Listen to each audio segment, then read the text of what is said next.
हेडलाईन्सचे प्रायोजक आहे NBC bearings, लांब पळण्यासाठी।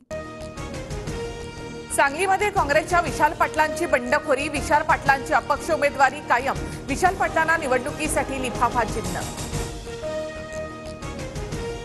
सोलापूर लोकसभेतून वंचितच्या राहुल गायकवाडांची माघार, काही दलाल स्वार्थासाठी चळवळीमध्ये काम करतात, भाजपचा विजय होऊ नये म्हणून माघार, राहुल गायकवाड यांच्याकडून स्पष्ट। सातारा लोकसभेच्या बदल्यात अजित पवार गटाला राज्यसभेची जागा मिळणार, भाजपच्या पियुष गोयल यांची राज्यसभेची जागा मिळणार, प्रफुल्ल पटेल यांची माहिती। 5 वर्षांपूर्वी नवनीत राणांना पाठिंबा देऊन मोठी चूक केली, ती चूक आता सुधारायची आहे, शरद पवारांचा नवनीत राणांवर निशाणा। सुधीर मुनगंटीवार बहीण भावावर बोलले तो महिलांचा सन्मान होता का, मुनगंटीवारांच्या मानगुटीवर बसून माफी मागायला लावा, ठाकरेंचा हल्लाबोल। काँग्रेसच्या मते देशाच्या संपत्तीवर पहिला अधिकार मुस्लिमांचा, काँग्रेस जास्त मुलं असणाऱ्यांना देशाची संपत्ती वाटेल, मोदींच्या टीकेनंतर राजकीय वातावरण तापलं।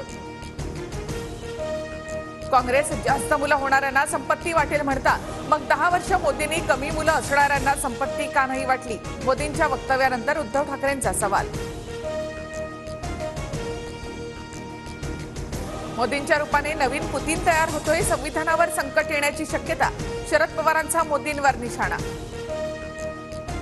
बिश्नोई गँगच्या नावाने फोन करत जितेंद्र आव्हाडांकडे पैशांची मागणी, अन्यथा सलमान खान सारखं प्रकरण करण्याची धमकी।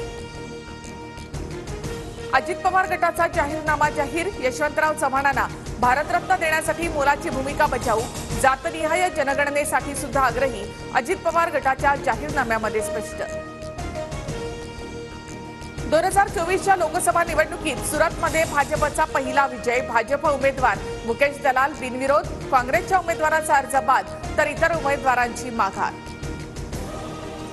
दिल्लीतील आयपीएलमध्ये आज पहिल्या स्थानावरील राजस्थानची मुंबईची लढत, मुंबई 6 अंकांसह गुणतालिकेमध्ये 7व्या स्थानी, जयपूरच्या सवाई मानसिंग स्टेडियमवर सामना रंगणार। हेडलाईन्सचे प्रायोजक आहे एनबीसी बेरिंग्स, लांब पळण्यासाठी।